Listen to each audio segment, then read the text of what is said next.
Part 3 की शुरुआत में हम देखते हैं सोंगजी को। सोंगजी कहते हैं, मिस्टर सिन मुझे माफ कर दीजिए, मैंने फिर से आपके लिए प्रॉब्लम खड़ी कर दी। उम्मीद करती हूँ कि आप मुझे माफ कर देंगे। फिर कुर्सी में बैठा हुआ इंसान घूमता है और सभी हैरान हो जाते हैं। दोनों लड़के उसे हैरानी से देखने लग जाते हैं।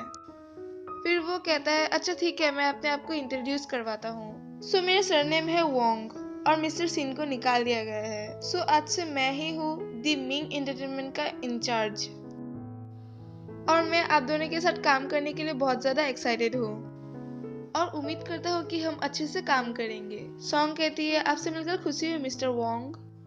मिस्टर वोंग कहता है, बहुत बहुत शुक्रिया आपका।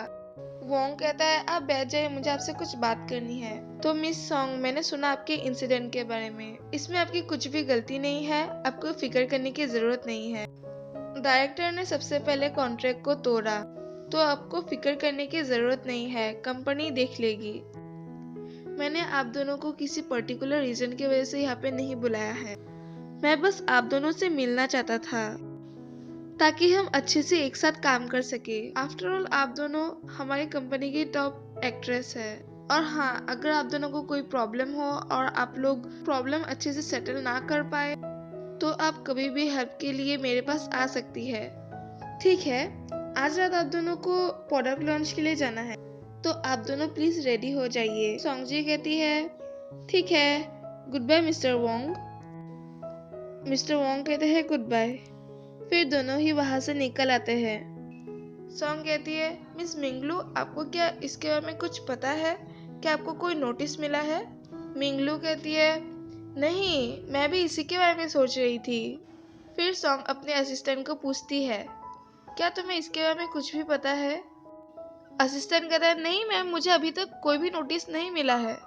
सोंगजी कहती है, ये कितना अजीब बात है, तुम लोगों को भी इसके बारे में कुछ पता नहीं है।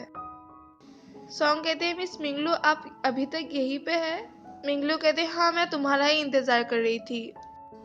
आप मेरा इंतजार कर रही थी? मिंगलू कहती है, हाँ, मुझे तुम्हारे साथ कुछ बातें करनी थी। सॉन्ग कहती है, एक काम करो, तुम लोग गाड़ी में वेट करो, मैं आ रही हूँ। दोनों ही अपने अपने असिस्टेंट को बाहर भेज देते हैं। सोंगजी कहती है, क्या हुआ है? मिंगलू कहती है, तुम्हें क्या हुआ है? सोंगजी कहती है, लाइफ कितनी मुश्किल है, मैंने कुछ भी नहीं किया, लेकिन सभी आज मेरे बारे में ही बातें कर रहे हैं। तभी मिंगलू कहती है, तुम्हें तो पता भी नहीं लाइफ कितनी मुश्किल है, ये तो कुछ भी नहीं है उसके मुकाबले। सोंगजी कहती है, लेकिन मैं हार नहीं मानूंगी, चाहे कुछ भी हो, मैं उसे ढूंढ कर ही रहूंगी। मिंगलू कहती है, जाने वो कौन सी दुनिया में रहता है जिसके लिए तुम इतनी पागल हो। फिर सोंगजी पास के बातों को याद करने लग जाती है, कैसे उस छोटे से लड़के ने उसकी मदद की थी, उसे बचाया था, अपनी जान की फिक्र ना करते हुए। सोंगजी कहती है, वो बहुत बहादुर है और उसका दिल बहुत ज्यादा अच्छा है, क्योंकि मैं वो सारी मूवमेंट थोड़ी थोड़ी भूल रही हूँ, लेकिन मुझे यकीन है मैं उसे ढूंढ लूंगी, हम फिर से जरूर मिलेंगे। मिंगलू कहती है, मैं भी यही चाहती हूँ कि वो तुम्हें मिल जाए। सोंगजी कहती है, आपका बहुत ज्यादा शुक्रिया, चलिए चलते हैं। फिर हमें बाहर बहुत सारे फैंस को दिखाया जाता है, सभी सोंगजी का इंतजार कर रहे थे। सोंगजी की असिस्टेंट कहती है, मैम आप ये पहन लीजिए, बाहर बहुत सारे फैंस हैं, मैं आपको प्रोटेक्ट करूंगी। फिर दोनों फैन के बीच से निकल जाते हैं। फिर हमें मिंगलू के असिस्टेंट को कुछ कहते हुए दिखाया जाता है, वो कहता है, इस सॉन्ग बहुत ज्यादा पॉपुलर हो चुकी है। ये सुनकर मिंगलू को कहीं ना कहीं बहुत ज्यादा बुरा लग रहा था। मिंगलू को कहीं ना कहीं सोंगजी के फैंस का प्यार देखकर जलन हो रही थी। फिर वो चली जाती है। फिर दो हम लड़कों को देखते हैं, देखकर तो लगता है ये दोनों कैमरामैन है, या फिर कहा जाए सीक्रेट कैमरामैन या बिन बुलाया कैमरामैन, दोनों ही कह सकते हैं। एनीवेज दोनों ही कैमरा लेके रेडी हो जाते हैं। फिर हम प्रोडक्ट लॉन्चिंग इवेंट में एक एक करके सभी गेस्ट को आते हुए देखते हैं। वहाँ पे सभी एक्ट्रेस के साथ साथ डायरेक्टर और सोंगजी भी आती है। वहाँ पे हम मिंगलू को आते हुए भी देखते हैं, वो सामने से ना आकर पीछे के रास्ते से आती है। सोंगजी की एंट्री होती है, उसका असिस्टेंट कहता है, मिस सोंग, आपका ड्रेसिंग रूम वहाँ पे है। सोंगजी कहती है, देखना हमारे पीछे कोई है क्या? असिस्टेंट कहता है, कोई नहीं है मैम। सोंगजी कहती है, अच्छा ठीक है, पकड़ो मुझे। अरे यार, अच्छे से पकड़ो मुझे, मेरा पैर, ये हील कितना हाई है, ये स्टार बनना कितना मुश्किल है यार, मैं बहुत ज्यादा थक गई। फिर वो लोग रूम में एंटर होते हैं, वहाँ पे मिंगलू भी होती है। सॉन्ग कहती है हेलो मिस लू। मिंगलू कहती है क्या हुआ है सॉन्ग जी, कुछ हुआ है क्या? सॉन्ग जी कहती है वो मैं उसके कुछ कहने से पहले ही मिंगलू का असिस्टेंट कहता है मिस सॉन्ग ये मिस मिंगलू का ड्रेसिंग रूम है, मुझे लगता है कि आप गलत रूम में आ गई। तभी सॉन्ग जी की असिस्टेंट बात को संभालती है, अरे नहीं हम तो मिस मिंगलू को बस जाते हुए हाय कहने आए थे। सॉन्ग जी कहते हैं हाँ हाँ करेक्ट, हम तो बस मिस मिंगलू को हाय कहने आए थे और हमें कुछ भी नहीं करना, हम तो जा ही रहे हैं अभी, हम चलते हैं मिस लू।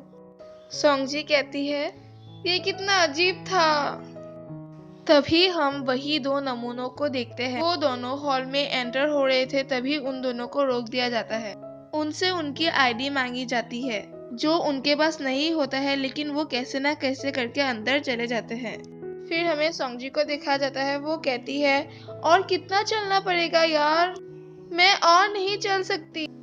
उसका असिस्टेंट कहता है हम पहुंच ही गए मैम, बस थोड़ा और चलना पड़ेगा। क्या यही रूम है? Yes ma'am. फिर वो कमरे के अंदर चले जाते हैं। कमरे के अंदर जाते ही दोनों लड़कियां हैरान हो जाती है, उसकी ड्रेस बहुत ज्यादा खूबसूरत थी, ड्रेस के साथ साथ ज्वेलरी हील्स सभी खूबसूरत थे। सॉन्ग जी भी वो सब देखकर बहुत ज्यादा खुश हो जाती है। सॉन्ग जी के असिस्टेंट कहते हैं मैम आप इस ड्रेस में बहुत ज्यादा प्यारी लगेंगी। सॉन्ग जी कहते हैं शुक्रिया तुम्हारा, वैसे मुझे पानी चाहिए। उसके असिस्टेंट कहते हैं मैम बॉटल में पानी नहीं है, मैं अभी लेके आती हूँ। दूसरा असिस्टेंट कहता है मैम मैं बाहर वेट करता हूँ, आप रेडी हो जाइए। सॉन्ग जी कहती है मैं चेंज करने जा रही हूँ, तुम ड्रेस लेके आ जाना। उसकी असिस्टेंट कहती है ओके मैम। सॉन्ग जी कहती है जिनसिन कहाँ हो तुम, ड्रेस लेके जल्दी आओ। आ रही हूँ मैम। लेकिन इसे जाते हुए कुछ अजीब सा फील होता है, जैसे मानो उसके पीछे कोई है। जब वो मुड़ के देखती है वहाँ पे कोई भी नहीं था। थोड़ी देर बाद उसे सॉन्ग जी बुलाती है, जिनसिन जल्दी आओ। फिर वो उसे रेडी करने चली जाती है। हमें ऐसा फील होता है कि कुछ तो गलत होने वाला है। फिर हमें सॉन्ग जी को रेडी होते हुए दिखाया जाता है। फिर उसका असिस्टेंट आता है और कहता है क्या मैम रेडी हो गई, स्टेज पे जाने का टाइम हो गया है। हाँ मैं रेडी हो गई, मैं अभी आ रही हूँ। रुको रुको मैं आ गई, चलो चलते हैं। सॉन्ग जी कहती है जिनसिन पानी। असिस्टेंट कहती है जी मैम 1 मिनट रुकिए मैं ला रही हूँ। सॉन्ग जी कहती है जल्दी लाओ, स्टेज पे जाने का टाइम हो गया है। वो पानी लाके देती है और फिर सभी चले जाते हैं। वो पानी पीकर कुछ अजीब फील करती है, लेकिन वो इसमें कुछ ज्यादा ध्यान नहीं देती। उसकी हालत को देखकर लग रहा था कि पानी में कुछ तो था। हम फिर देखते हैं कि इवेंट स्टार्ट हो जाती है, धीरे धीरे सभी गेस्ट आना शुरू हो जाते हैं। यहीं पे हम उस फेक कैमरामैन को भी देखते हैं, वो छुप छुपाते कुछ ना कुछ करके यहाँ पे आ ही जाता है। फिर वो प्रोडक्ट लॉन्चिंग इवेंट स्टार्ट हो जाती है और होस्ट सभी को इंट्रोड्यूस करवाती है। और तभी हमें पता चलता है कि वो दोनों लड़के सॉन्ग जी का फोटो लेने आए थे। फिर होस्ट सॉन्ग जी को स्टेज पे इनवाइट करती है। फिर सॉन्ग जी की एंट्री होती है स्टेज पर, उसे कुछ कहने के लिए बुलाया जाता है। सॉन्ग जी कहती है हेलो एवरीवन, मैं सॉन्ग जी हूँ। मैं अपने आप को बहुत ज्यादा खुशकिस्मत समझती हूँ कि मैं आज यहाँ पे इस खूबसूरत प्रोडक्ट लॉन्चिंग इवेंट में मुझे प्रोडक्ट लॉन्च के लिए बुलाया गया है। ये कहते कहते ही उसे चक्कर आने लग जाते हैं, उसकी बहुत ज्यादा तबीयत खराब होने लग जाती है। उसके असिस्टेंट कहता है क्या हो रहा है इनको। जिनसिन कहते हैं लगता है इनकी तबीयत खराब हो रही है, कुछ दिनों से इन्होंने खाना भी कम कर दिया था और आज सारा दिन इन्होंने सिर्फ पानी ही पिया। हम देखते हैं उसकी तबीयत और ज्यादा खराब होने लग जाती है, उसके आंखों का कलर भी चेंज होने लग जाता है। फिर वो वहां से चली जाती है। इसी के साथ ये पार्ट हमारा यहीं पे खत्म हो जाता है guys. Thank you so much for watching.